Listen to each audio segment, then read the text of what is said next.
first things to do to the hand washing is make sure that you're a little bit far from the sink. And then, wet your hands. Like that.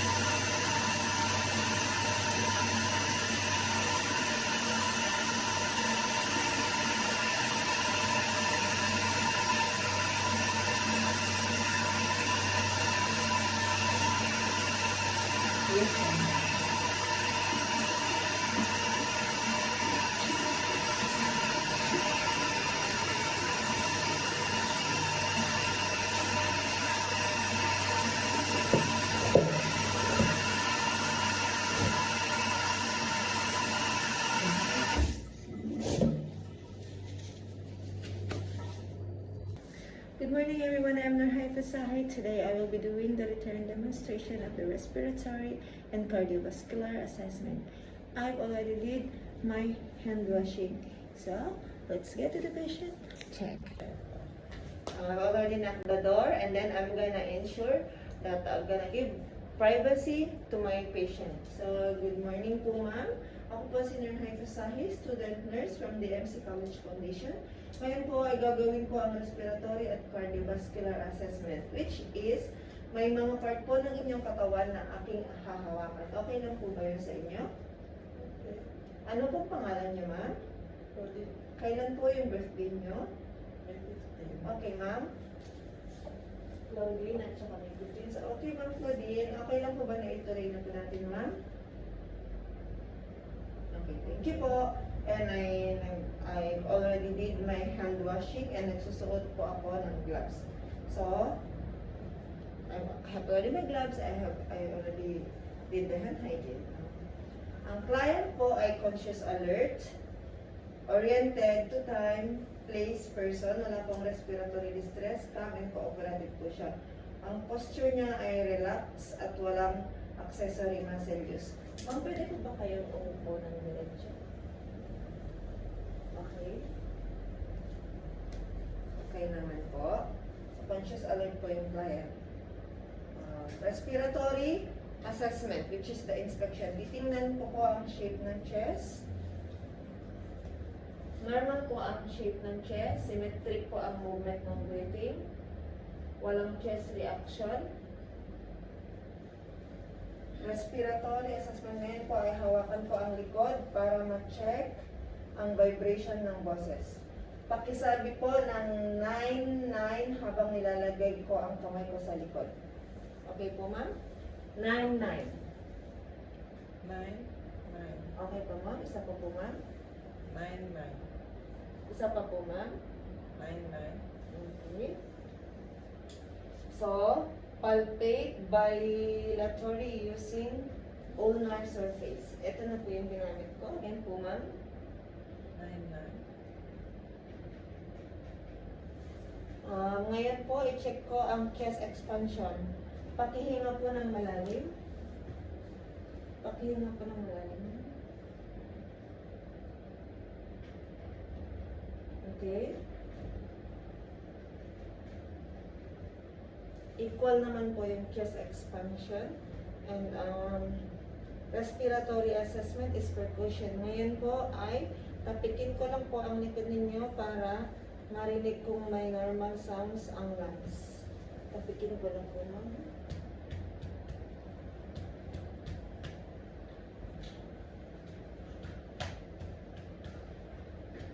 So, use indirect percussion and compare size. So, ma'am, susulat ko po yung mga findings. Okay, paano hindi pa natin makalimutan. Normal po ang percussion notes, resonant on all lung fluid. Ngayon po, ano ang ginawa ko sa hininga nyo gamit ang stethoscope. Pakihinga po ng malalim.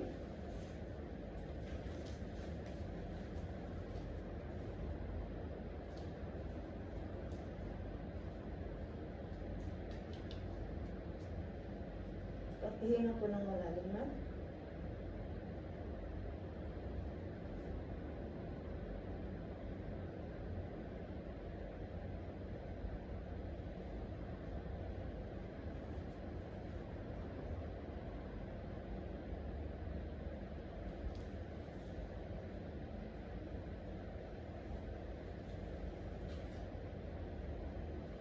Normal breath sounds po.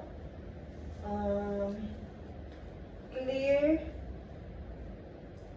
vesicular sounds. Wala pong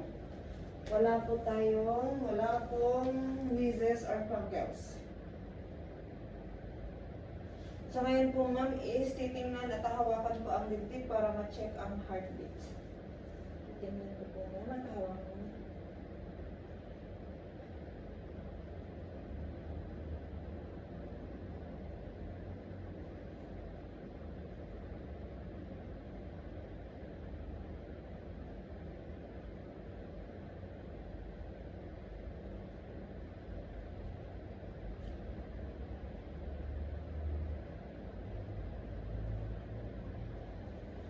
Wala pong visible pulsation or dips.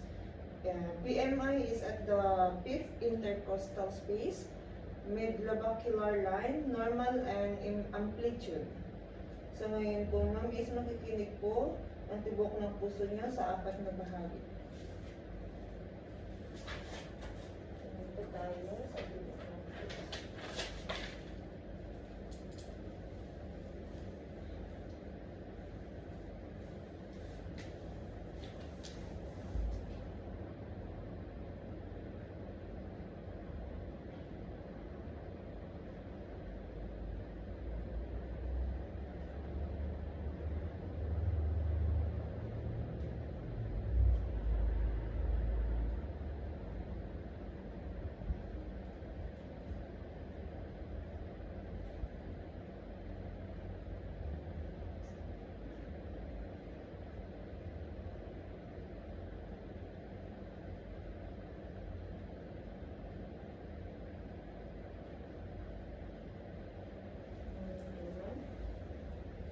Ngayon po ma'am, pwede po ba kayong mahiga?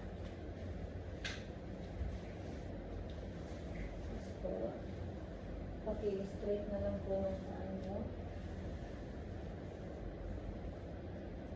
Kamay nyo. I-check po natin yung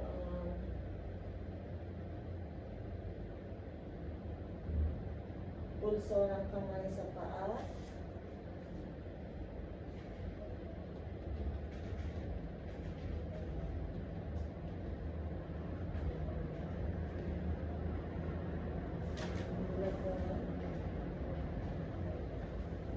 So,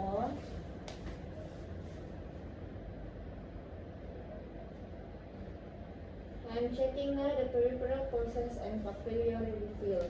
I-check ko rin po ang puso ng kamay at paa nyo. Check ang radial nyo, ang brachial nyo, ang dorsalis perdis, at saka posterior tibial pulse.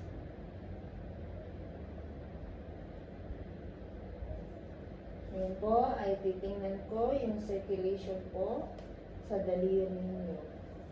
Yung circulation sa daliri ninyo. Bilang po. So ma'am, maraming salamat po. As of now, yung mga na-check ko po is nasa normal naman po lahat. So, i-document ko po lahat na kung anong naobserbahan ko ngayon sa inyo. At tapos na po ang assessment. Thank you po sa cooperation. Okay lang po ba kayo? Maghuhugas lang po ako ng aking kamay. Tanggalin ko tong gloves. Kung may question po kayo or nararamdaman, pakisabi na lang po sa nurse on duty. Salamat po. Thank you po.